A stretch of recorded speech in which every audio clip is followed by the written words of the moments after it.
Good morning students. Chemical kinetics के इस video session में आप लोगों का स्वागत है।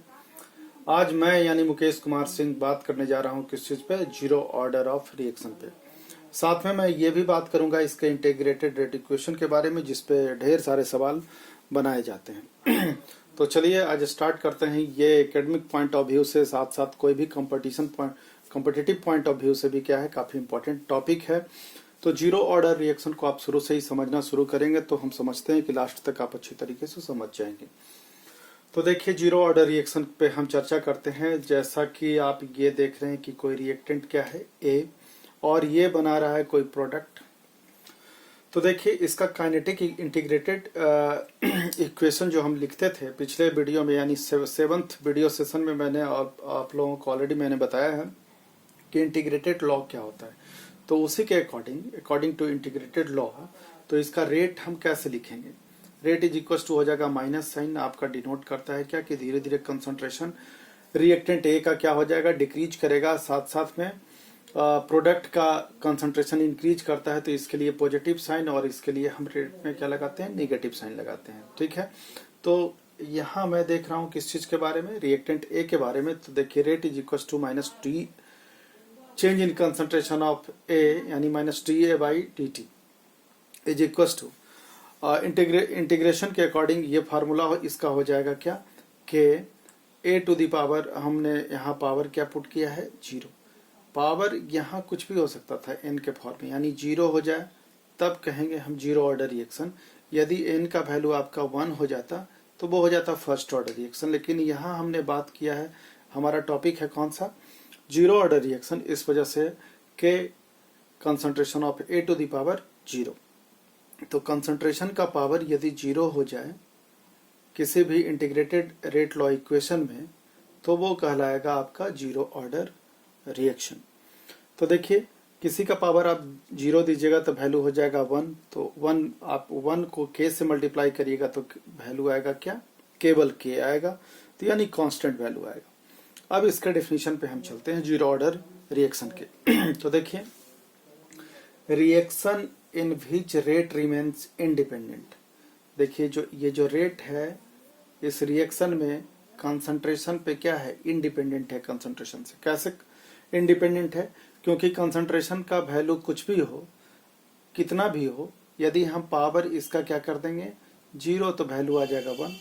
तो कंसंट्रेशन कितना भी हो, कितना भी मोलरिटी टर्म में हो, तो उससे कोई फर्क पड़ने वाला नहीं है। यानी इस पे तो डिपेंड कर ही नहीं रहा है इसका रेट, केवल किस चीज पे कर रहा है, के कांस्टेंट पे डिपेंड कर रहा है। तो ये तो कांस्टेंट वैल्यू है, कभी चेंज ही नहीं होगा। तो reaction in which rate remains independent from concentration of the reactant, from the concentration of the reactant. देखिए, इस लाइन को ध्यान से देखिए, from the concentration of the reactant, from the concentration of the reactant, क्योंकि इसका वैल्यू कितना 1, are said to be zero order reaction. तो ऐसे रिएक्शन को हम बोलते हैं जीरो ऑर्डर रिएक्शन बोलते हैं। हम समझते हैं कि आपको डेफिनेशन समझ में आ गया होगा। इसका एग्जांपल है हमारे पास कौन सा, आपको जब एग्जाम आप देंगे बोर्ड का और आ जाए आपको लिखने के लिए कि what is zero order reaction, तो आपको तो इतना लिखना ही पड़ेगा। तो आप एग्जाम्पल यदि नहीं लिखेंगे तो नंबर आपका कम जाएगा। तो मान लिया जाए कि ये 4 नंबर का सवाल है, तो 2 नंबर कैरी करेगा ये पोर्शन एंड 2 कैरी करेगा ये। तो आप ध्यान में रखिएगा कि एग्जाम्पल पर भी आप जरा फोकस कर करके अपने माइंड को रखें। हाइड्रोजन क्लोरीन के साथ कंबाइन करके HCl बनाएगा। आप ध्यान में रखिएगा कि हाइड्रोजन क्लोरीन के साथ जब रिएक्शन करता है सनलाइट के प्रेजेंस में, तो ये जीरो ऑर्डर रिएक्शन का ही क्या है, एग्जाम्पल है। अमोनिया का यदि डिसोसिएशन हो रहा हो प्लैटिनम कैटलिस्ट के प्रेजेंस में, और उसको हम हीट कर रहे हैं, तो नाइट्रोजन गैस और हाइड्रोजन गैस देता है, जिससे कि ये अमोनिया बना हुआ है नाइट्रोजन से एंड हाइड्रोजन से। यह भी एग्जाम्पल है आपका जीरो ऑर्डर रिएक्शन का। साथ साथ में डिकम्पोजिशन ऑफ गैस, जितना भी गैस है वो यदि डिकम्पोज करता है on the surface of catalyst, तो वो भी एग्जाम्पल होगा आपका किस चीज का, जीरो ऑर्डर रिएक्शन का। तो एटलीस्ट 3, 2, 1 कुछ भी, लेकिन एग्जाम्पल आपको अपने एग्जाम में क्या करना है, हर हाल में लिख ही देना है। यदि आप नहीं लिखते हैं तो आपका नंबर घटेगा। इसमें कोई डॉट नहीं है। चलिए अब हम शुरू करते हैं। जीरो ऑर्डर रिएक्शन के बाद जो हम जिस पे सबसे ज़्यादा न्यूमेरिकल बना पाएंगे उस पे, यानी हम बात करने जा रहे हैं इंटीग्रेटेड रेट इक्वेशन पे। इंटीग्रेटेड रेट इक्वेशन को समझने के लिए हमने फिर से वही एग्जांपल ले लिया है कि कोई रिएक्टेंट ये है, प्रोडक्ट का फॉर्मेशन कर रहा है। यहाँ प्रोडक्ट के कंसंट्रेशन पे ध्यान नहीं दे रहे हैं कि हम डिराइव करेंगे केवल रिएक्टेंट के कंसंट्रेशन के अकॉर्डिंग ही। तो देखिए, मान लीजिए कि जब टाइम 0 था, यानी जब शुरुआत किए थे, स्टार्टिंग टाइम, उस समय ए का कंसंट्रेशन ए मोल पर लीटर था। ए मोल पर लीटर यानी मोलरिटी इसका कितना था, AM। ठीक है, तो जैसे ही आप रिएक्टेंट को लेंगे उसी क्षण आपका प्रोडक्ट नहीं बन जाएगा, इसलिए हमने क्या यहाँ लिया है, 0। कुछ समय के बाद चेंज होगा। क्या चेंज होगा, इसका कंसंट्रेशन धीरे धीरे घटेगा। हमने एक वेरिएबल ले लिया है कि x मोल पर लीटर के हिसाब से रिएक्टेंट ए का कंसंट्रेशन क्या कर रहा है, डिक्रीज कर रहा है। तो x, और जितना सी ये डिक्रीज करेगा उतना ही से प्रोडक्ट का कंसंट्रेशन बढ़ना क्या हो जाता है, शुरू हो जाता है। इसको आप ध्यान में रखिएगा। तो जब हम फाइनल जब रिएक्शन देखेंगे, यानी आफ्टर टाइम t सेकेंड, तो जो भी x जितना भी हो जाएगा तो a माइनस एक्स ही हम लिखेंगे फाइनल। यदि x का वैल्यू a के इक्वल हो जाता तो a माइनस ए यानी 0, यानी हम कहते कि ये क्या हो गया, फिनिश हो गया, समाप्त हो गया। लेकिन यहाँ हमने वेरिएबल लिया है तो इस वजह से हम, हो सकता है कि कुछ बचा हुआ रह जाए, तो इसलिए यहाँ मैंने लिखा a माइनस एक्स, और ये जो भी बनेगा x।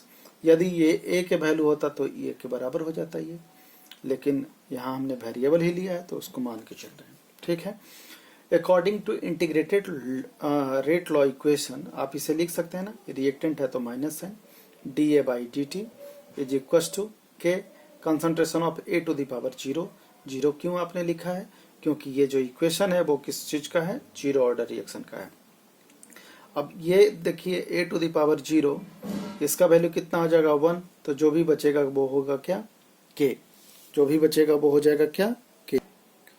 अभी आप यहाँ तक पहुंचे हुए थे क्या, minus D change in concentration of A/dt is equal to क्या, K concentration of A to the power क्या था, 0। यदि हम इसको हम हटा दें, 1 हो गया वैल्यू। ठीक है, किसका, जो हमने लिखा था क्या, A टू द पावर 0, क्योंकि इसका वैल्यू तो क्या होगा, 1 होगा, तो इसको हम हटा लेते हैं। चलिए हटा लिए।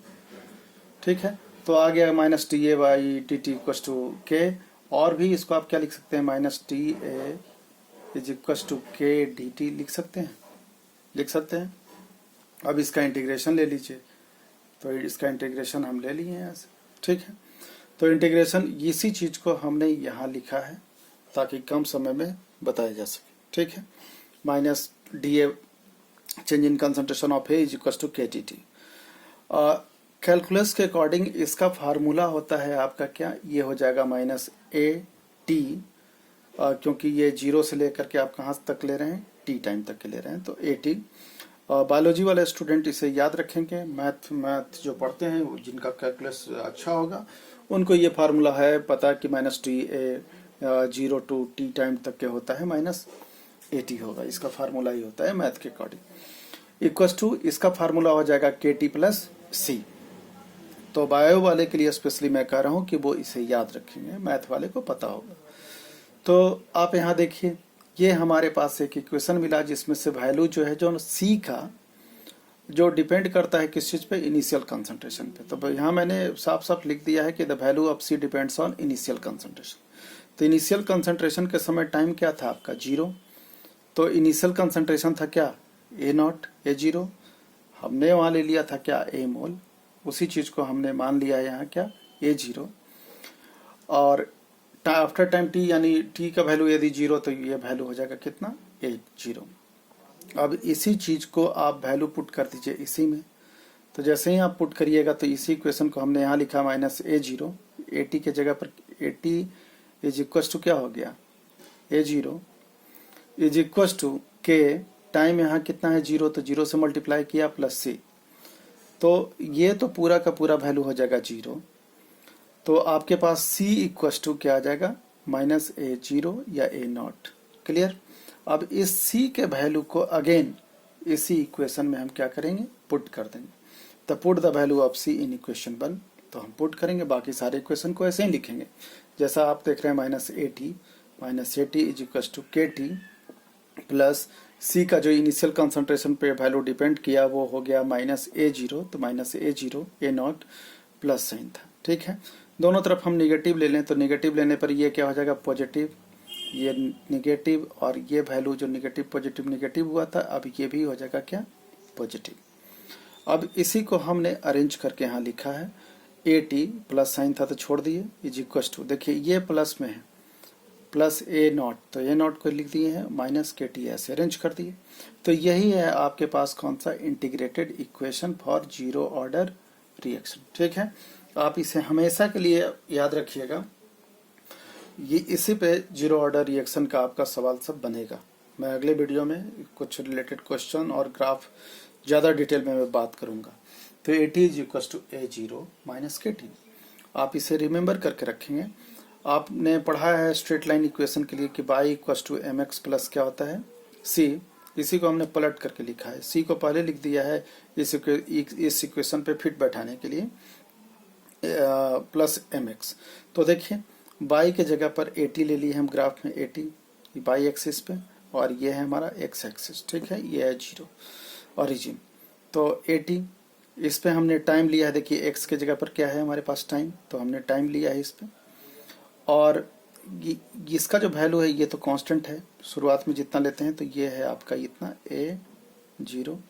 ठीक है, c का वैल्यू है, यदि इसका वैल्यू 0 होता तो ग्राफ ओरिजिन से जाता, कुछ वैल्यू है तो नीचे से ऊपर यहाँ तक चला गया है। ठीक है, साथ साथ में देखिए ये नेगेटिव स्लोप है इसलिए ये नीचे की ओर गया है, तो स्लोप का वैल्यू हो गया -K, जो कि आपका m के इक्वल है।